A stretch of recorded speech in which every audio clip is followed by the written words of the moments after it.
Right, so welcome back to the Hunt for Comedy Gold, officially the longest running series on this channel. So far I would say that I've had a mixed response. My last video on the Garth Marenghi's Dark Place spin-off, Man to Man with Dean Lerner, is comfortably my most viewed video, with it currently sitting on over 200 views. However, analytics show that people on average only made it through 20% of it, and 90% of viewers didn't want to subscribe for any more, so yeah, make of that what you will. While on the first video of the series, on the Chris Morris sketch show Jam, it resulted in me getting a comment calling me a dumb fuck and a transphobe. So yeah, it's good to know that I'm coming across like a likable person on these videos.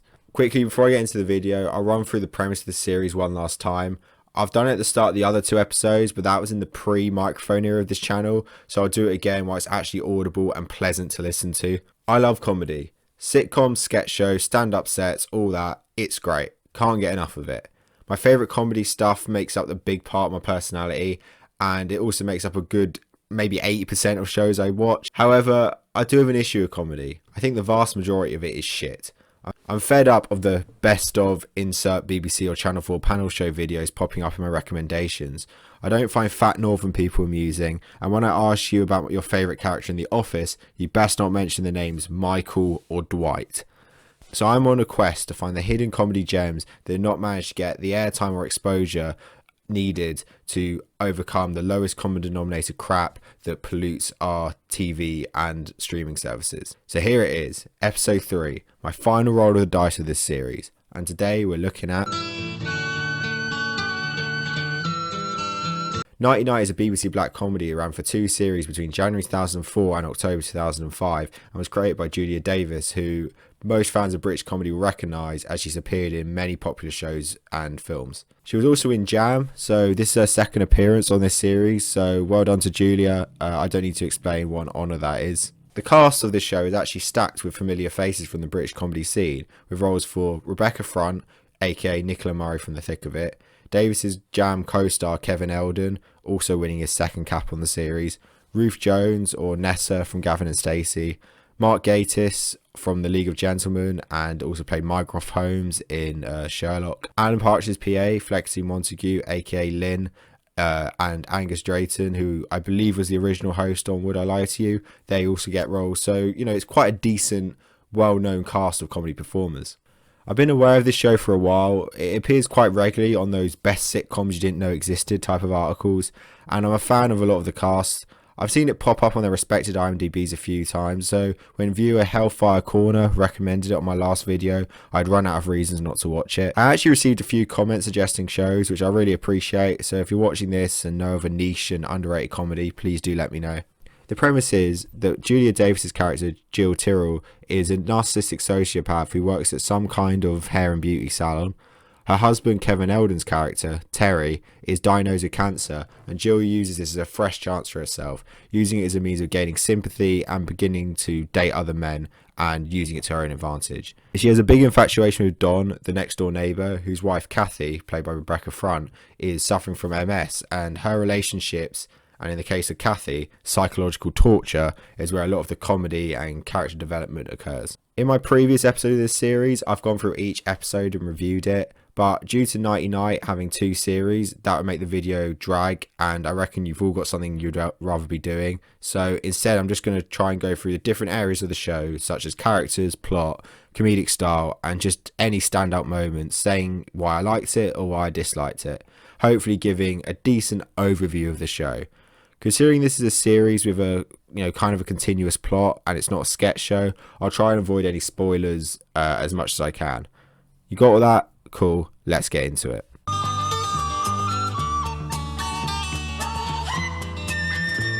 I've read and heard a lot about Nighty Night before watching it, and it's often explained as the show where the woman uses her husband's illness to her advantage, or something along those lines, which I'll say is pretty accurate until about the 5th episode of the first series. But from that point on, it really goes off on one. I'm not going to talk about what happens in each episode because A, if you're watching this you've seen the show, you already know what happens, and B, if you've not seen it, it's actually on iPlayer at the moment, so go and watch it if you really give a shit. What I would say is a more accurate summary of the description is that it is about a sociopathic woman named Jill who uses other people's weaknesses and her own past traumas as methods of manipulation and bullying. She does this to achieve financial gain, sympathy from friends, and get rid of anyone she sees as an enemy or a threat to any of her goals. Her main aim is to woo Kathy's husband Don after becoming infatuated with him in the first episode, but however there are other minor plot lines which I will get into. Despite quite a lot happening and having a high turnover of setting and characters, the show is not like plot driven, if that makes sense. Like, lots of stuff happens, but this stuff which would normally be major turning points in a story arc, in a drama, or maybe a more realistic sitcom, but in this, they honestly don't feel significant at all. The focus is more on Jill's interactions with other characters and reaction to situation more than anything else. It kind of reminds me a bit of Afterlife, you know, the Ricky Gervais show where he just wanders around Hampstead and says the C word a lot. Well, in that, there is an original premise as a starting point, you know, Gervais being suicidal and rude, or in Nighty Night's case, Jill's husband getting cancer. And this leads to major events such as murder, drug abuse, violence, or whatever. But the centre of the show is the main character, and you remember their actions and quotes far more than any events or plot line that may occur. It's more like a collection of subplots rather than a clear focused story. Those subplots being in rough chronological order, although there is some overlap. Beginning in season 1, there is Jill pretending her husband is terminally ill, stroke dead. Jill wanting to steal Don away from Kath. Don and Kath's marriage struggles, and Jill's opportunistic relationship and marriage with the local weirdo called Glenn. And then onto season 2, there's Jill and her sidekick Linda hunting down Don and Kath. Don and Kath's open relationship and stay at the trees, which is some kind of spiritual homeopathy relationship fixing commune type thing. Kath's pregnancy and then Jill's fake pregnancy, and also Jill's attempts to murder Glenn and his descent into madness. So yeah, as you can tell, quite a jumpy, inconsistent timeline and plot. For the most part, this doesn't bother me. I enjoyed the weirdness of it, and there was enough humour to get you through each episode. However, the lack of any real goal for the characters and the lack of consequences for their actions did mean I lost a bit of interest in both series quite quickly. At no point did I find myself binging or racing through episode after episode like I would with something a bit more plot driven. 1 or 2 episodes per viewing felt like more than enough, and in between viewings it wasn't playing in my mind or provoking much thought. Each episode was a weird, funny, contained half hour rather than a piece in a large jigsaw that spans over 12 episodes. The only really big plot issue I have is the ending. It wasn't satisfying at all for me. It nearly was. It really nearly was. But then it wasn't. Not to spoil it, but once you've seen it, you'll know what I mean by they should have got rid of the trampoline. When the plot is as disjointed and inconsistent as it is, you need really strong, interesting characters whose interactions and personalities are entertaining and intriguing enough to keep the audience watching. And Nighty Night manages that very well in some cases and very poorly in others. Starting off with Jill, Julia Davis's character, I mean, where to begin? I can confidently say that she is the most dislikable sitcom character ever. Not just main characters, all of them, even the bad guys of shows. If you disagree with me, I am open to debate. However, you'll have to find a sitcom character who has committed equal or worse acts than telling her husband that he's terminally ill, telling everyone that her husband is dead, murder, attempted murder twice, mutilating a woman's face twice, marrying for financial gain, and of course, using a woman's disability as a means to psychologically torture her. She is absolutely fucking horrible. She manipulates, gaslights and bullies people purely for her own gain, all while maintaining a patronising, condescending tone in her voice that belittles other characters who, for the most part, are being as nice as you could possibly be to someone like that. She's a cunt. Basically, there's no other words for her. Lots of British comedy characters have personality flaws or off-putting traits, but they at least have some redeemable features or elements to their character, usually through provoking pity at their desperation or patheticness. But Jill has none of this. She is clearly somewhat insane and totally mentally breaks down at points, but you don't feel an ounce of sympathy for her. But having said all this, I mean this in a good way. What I mean by that is that Jill's sociopathic actions drive the show on and allow other characters' personalities to come to the fore. She also has some beautifully dark one-liners that consistently got laughs from me, and her set plays, such as the fake funeral for her husband Terry, are really, really good. I think Davis performs and writes Jill brilliantly. I'm in this constant cycle of getting really pissed off with her, but then, just as I'm about to turn off because I can't take her cuntiness anymore, I'll let out one of those ooh laughs you make when you find something funny that you know is wrong to laugh about, as Jill has just dropped a killer one-liner or ended up as part of a perfectly horrible set play. I hate Jill. She is the devil in a bitchy hairdresser's body, but she's an excellently performed and written character who gives the whole show a unique, interesting edge that sets it apart from any other sitcom I've seen. Kath, played by Rebecca Front, is Jill's neighbour and rival, and is another brilliantly played and performed character. She's a Christian housewife who has just moved to Jill's area with her husband Don to help revive her marriage after John's affair with her friend, and also suffering from multiple scoliosis. Kath is, well, she's lovely. Just a really nice woman. She never wants to let anyone down, always sees the good to people, always accommodating to everyone she meets, which makes her incredibly vulnerable to Jill's gaslighting and manipulation. Jill wants her husband, and there are absolutely zero boundaries that she will not cross to do this, whereas Kath is the kind of person to turn herself into police for swearing.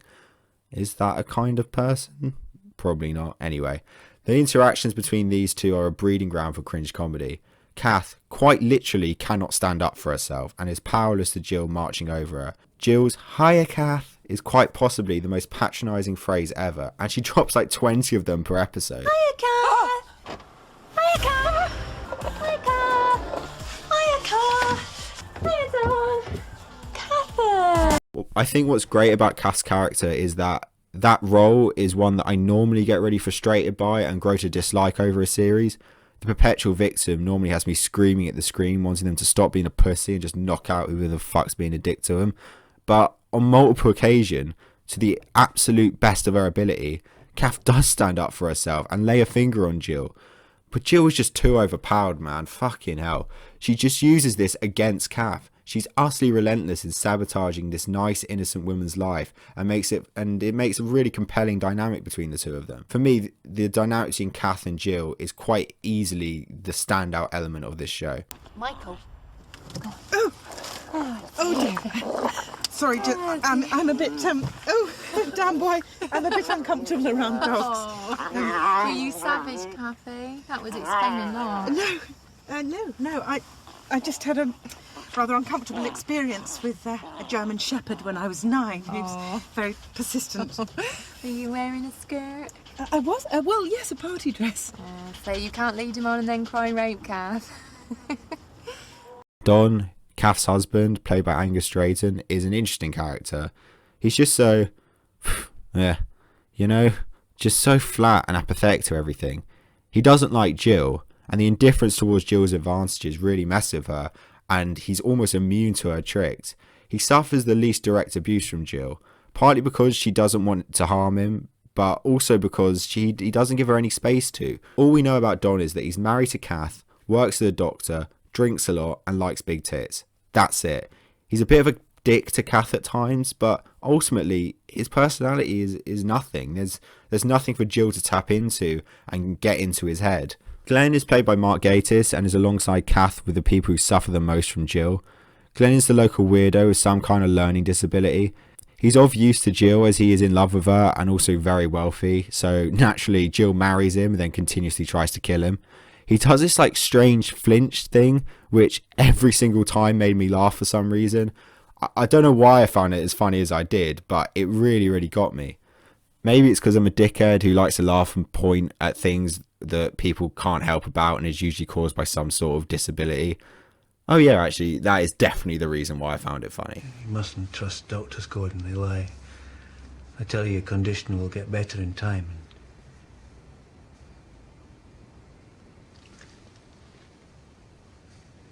I don't know how to feel about Glenn. He goes through hell across the two series. Like, Kath suffers extreme psychological torture, but Glenn does as well, and also severe physical abuse. Like, look how he ends up looking by the final episode. Like, poor guy, man. Am I right? Poor fucking guy. Yeah, I don't feel anywhere near as sympathetic towards him as I do Kath. Maybe because he's a bit creepy and odd, but I think it's more to do that he's not really used as anything more than a punching bag in this show. He's almost dehumanized and you don't believe he's a real person. I think the flinch and the massive wig that Gatiss wears while playing him, I think distances the character from reality and just lets him act as a foil to Jill's most horrible acts. I think he's another example of the high level writing in this show, as I'm totally fine with terrible things happening to him, which I just wouldn't be with Kath, because the two of them occupy very different character dynamics and roles in the show.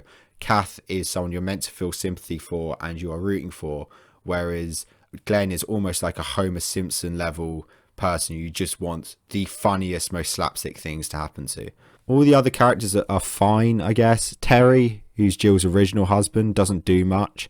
It's a bit annoying how he doesn't question or challenge Jill, but if he did, the original plot wouldn't work, so he kind of just has to act as a passive victim or the show falls flat on its face.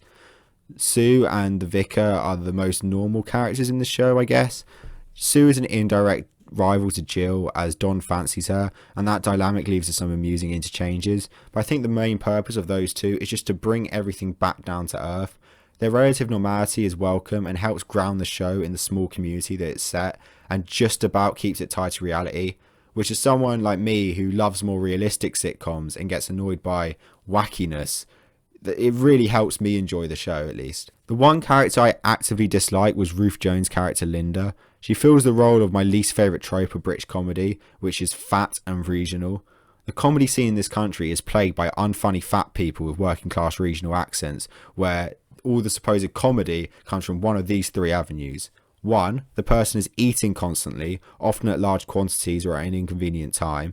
2. They are angry or shouting, making full use of that ever so funny regional accent. Or 3. They are beyond stupid, constantly making idiotic comments as presumably they didn't go to school because they were too busy in Greg's or something. I'll no doubt talk about this again at some point, as it's probably my biggest comedy agenda, so to save time I'll leave it at this.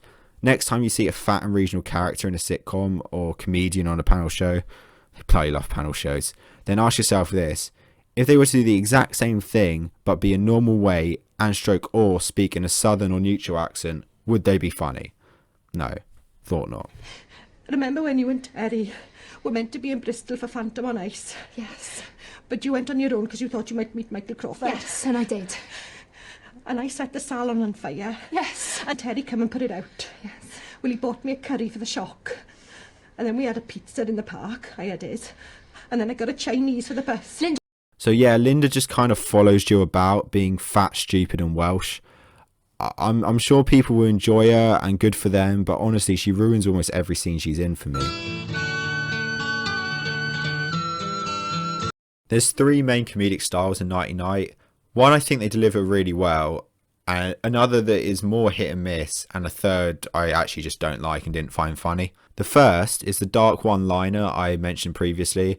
As someone with a guilty pleasure for Only Fools and Horses, I'm a sucker for funny quips and one-twos between characters, and through Jill there are plenty of lovely snappy interchanges that are usually deliciously dark and offensive. And ever since we came here, there just seem to be so many glamorous women. Oh, I know, I'm sorry. I do try to dress down. There's Gina at the surgery. Jaina? What, the dwarf with the stars? She's Japanese, Jill. I wouldn't say they get big belly laughs, but they're not really meant to. They're like those horrible one-liners you tell to shock your mates in year 7, or basically any of Jimmy Carr's stand-up specials. A little play on words that twist our expectations of a line or conversation down an often very sinister road, and I enjoyed it every single time. What brings you here today, Karen? Well, I'm quite depressed, sort of down on myself. Right, don't like yourself. No. Do you know anyone else that likes you, Karen? Well, I don't feel like they do. No, but they probably don't then. I have been married, Well then. but my husband left me. Oh dear. Starting to feel depressed myself now, Karen.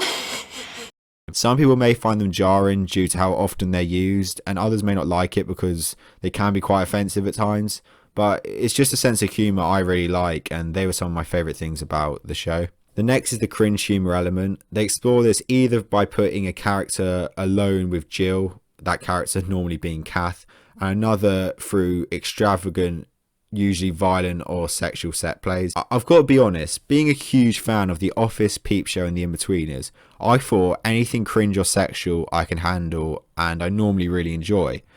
But this show beat me at times. Seriously, there were times where it went way too far for me, and that really is saying something. There's 2 scenes in particular I was quite literally squirming at. The first, I think, was in maybe episode 2 of the first series, maybe episode 1, I can't remember, where Jill takes Kath on a day out. This scene in the cafe, like, I actually couldn't hack it. I just could not watch. Then there's the scene where Jill is trying to steal Don's sperm before he gets a vasectomy so she can get pregnant, which is... just watch it if you can. It is ridiculous. When I say these scenes are hit and miss, I mean that from a personal perspective of what level of cringe stroke sexual humour I can take. People with my or lower tolerance will find some of it a bit much, but if this is really your thing, then you will probably find it absolutely hilarious, and this is probably going to be one of your favourite sitcoms of all time. They achieve the goal of creating an awkward, grotesque environment, but I think they're playing with to a niche audience of people who could actually stand it. It's good comedy. It's not lazy or offensive for the sake of being offensive. It just crosses my imaginary, completely subjective line of what I think people can take. Don, do you, want me to fillet you? Gosh, that does sound tempting, darling. Is your neck up to it? Well, I could use my neck brace. Might be a bit restricting. Yeah. The third form is the weirdly regular dance scenes that occur normally by Jill. I've got this thing against dancing in sitcoms. I don't find it funny like 90% of the time. I just find them wacky and unnecessary. They take up a lot of time, and I feel like the bad dance routine has been tried so many times. I've sort of built up immunity to the awkwardness of it at this point, so it doesn't really have the impact it should do. Again, this is my own personal comedic taste, but I can't say I found any of the dance scenes funny and sat through and wishing they had done something else with the situation. Say, Catherine has MS, which must be difficult. Well, yes, obviously it can be. I always say that I prefer not to be defined by my illness. I used to be a dancer. Poor little thing in her chair, eh? So fun for you, Judy. I compared it to Afterlife earlier in this video, but that's more to do with how the plot is structured, as I think the jokes in Nighty Night are significantly better, and Nighty Night is a much better comedy overall. I think the closest comparisons are to Jam, which is the sketch show I covered in episode 1 of this series, and Inside Number 9. I think Jill could easily be a character from Jam. In one of the sketches for Jam, Davis plays a character who is a woman who is so lonely and boring. In order to get people to talk to her, she massively inconveniences their life and I think ends up getting arrested. That could quite easily be an earlier version of Jill. The Inside Number 9 vibes I got partly from the escalation of the plot, from an ordinary enough setting to a violent psychological breakdown at the end.